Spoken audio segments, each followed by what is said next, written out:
What's good? This your main correspondent, Alan Taylor, and I'm back in the broadcast room yet again, always with another one.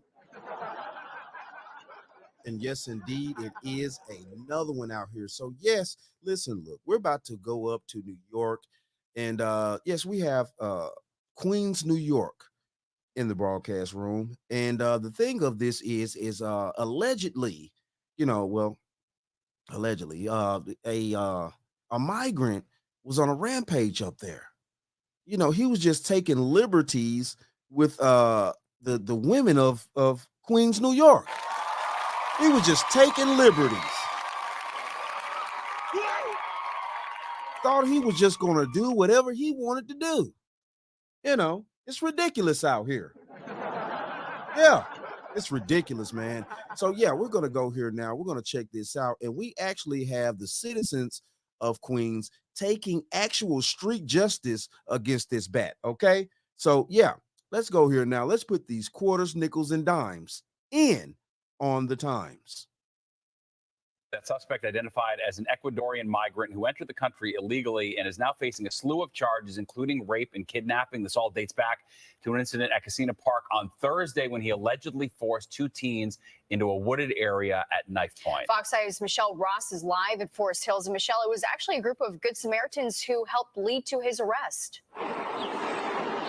Natasha, Steve, in true New York fashion, a group of Queens residents came to the rescue for that 13-year-old girl when they found that suspect. Now, the NYPD says 25-year-old Christian Giovanni Engalandi crossed the Texas border illegally in 2021, coming from Ecuador. They also say he's charged with rape and a slew of other charges, and police add a violent is now off the streets. So he's been here since 2021, illegally. And these are the issues that we keep screaming about with the borders being open like this. Since they've been open for that long, we've had millions upon millions of immigrants cross these borders, and they're over here now, just wandering around our nation with no type of tracking, no type of real life IDs, no understanding about, how to find these people and things like that. So these people are out here just being able to wander free. And that's a huge problem. That's what we keep talking about. We're just letting these people over here, without truly giving them any real documentation to keep up with people. Christian Giovanni Engalandi is walked out of the Queens Special Victim Squad in Forest Hills. Police say he is the man who raped a 13-year-old girl in Casino Park last week. Rapist for you guys! About 3 miles from the crime scene in Corona, residents there recognized him from the neighborhood. They say they all waited for him at this bodega on 108th Street, where he often went, before attacking him. Boom. He comes, we caught him. Spot him, got him. Spot him, got him. Hey, yes. Spot him, got him. Hey, ain't nothing wrong with that. You know what I'm saying? Now, I know. You want to sit here. Well, Alan, listen, look, man, we just can't have people running around here doing vigilante justice out here, man. That's just not going to work. I mean, what if everybody just wants to take upon doing vigilante justice? And I mean, I get it. Don't get me wrong. I really do. I don't suggest that, as a solution, but I don't know. In this particular situation right here for this moment in time, maybe it's just like he said, spot him, got him. I mean, you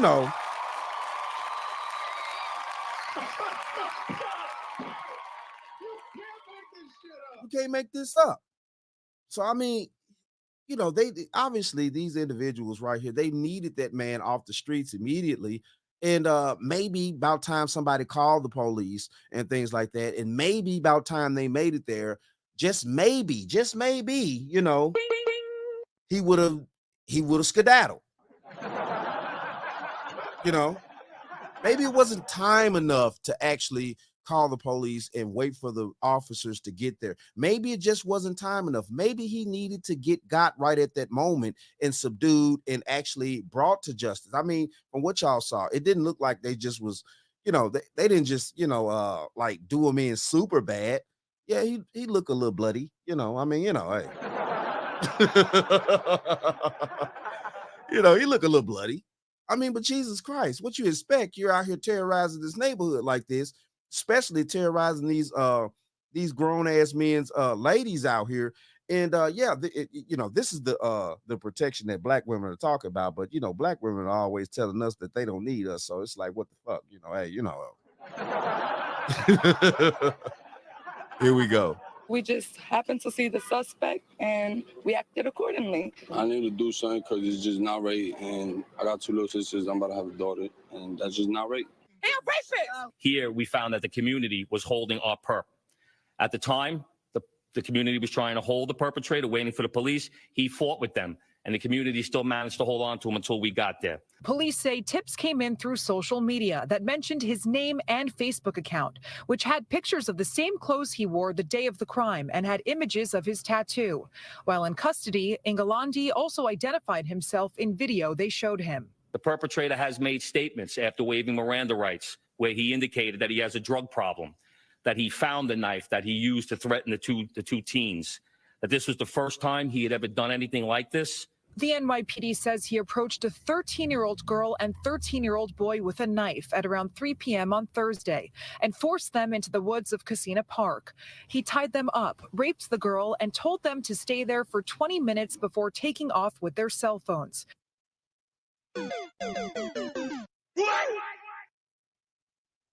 Now look. See, this is the type of stuff that made that community, you know, do this. This is the type of stuff that made that community make their mind up to if they saw him on the streets, and then he was just wandering around the streets. He had a specific routine. He went to a specific bodega consistently. He went to a specific place all the time. This is what made the community galvanize themselves. This is how communities work, okay? This is how it's supposed to go. What the French toast is there to think about? Now, we can sit here all day. Well, that's vigilante justice and this and that and woo-de-woo. Okay, fine. But the thing of this is that, yes, why it is vigilante justice, they caught him. Yeah, they scuffled. Obviously, they just told you he tried to fight back. It is what it is. He probably got a few rights and a few lefts. You know what I'm saying? Hey, nothing wrong with that. But they subdued him long enough to allow the officers to come get him. Yeah, they wasn't trying to they wasn't going overboard with him. They was trying to subdue him in order for the law enforcement to come pick him up. Hey, listen, look, shout out to them citizens, man. Shout out to them. What the French toast is there to think about? Real talk, shout out to them, man. I'm sorry, but yeah, doing the right thing. Apprehending somebody, you know, it used to be a such thing called citizens arrest. Citizens arrest. I mean, I don't know. Listen, look, don't quote me on that. I don't know whether that's super legal on the books, but the thing of that is yes, you know, you as a citizen have certain rights. Now, I don't have time to look that up. I don't know how true that is. Don't quote me on that one, okay, about the citizens arrest. But yes, though, listen, look, man, they did what they felt they had to do in that community to get that scum dingbat ass bat off the damn streets. And thank God they did. So what the French toast is there to think about? Angela Soretti says as a woman hearing the traumatizing story, she was triggered, and her first instinct was to attack. He was like, let me explain. There was nothing to explain because at the end of the day, what is there to explain? Right. He was more so like trying to get forgiveness from us, but it was no forgiveness to be given. Do you understand? Now, earlier today, the NYPD said that DNA evidence was still being processed. They said that when he had crossed the border in 2021, his fingerprints were taken. So they are waiting to see if they are confident the right person.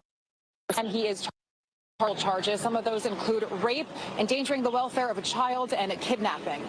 We're live outside the Queens Special Victims Unit. Michelle Ross, Fox 5 News. Yes, shout out to those citizens of Queens, New York. Listen, look, Listen, look, man, and to be honest with you, man, I'm glad that those individuals are not taking it, that they're not going to deal with egregious people in their community, that they actually have a community, keyword, community, people. Yeah. Something that something that my culture used to have, but obviously we don't anymore, which is sad. But I'm glad that the community came to galvanize themselves and they came together and things like that in order to apprehend this suspect that actually did a heinous crime like that. That was not a true citizen of this country, that had no business being here in the first place, that was not being a productive citizen to actually try to add on anything to this country and things like that. So yeah, I'm glad they did what they had to do. Yeah. But it is what it is, though, man. Hey, shout out to all my subscribers. Mad love to y'all. If you're new to the channel, please hit that like, share, subscribe button. Make sure you comment. You know what I'm saying? And yeah, like I always say. And that, my friends, is the bottom line. That, my friends, is the bottom line.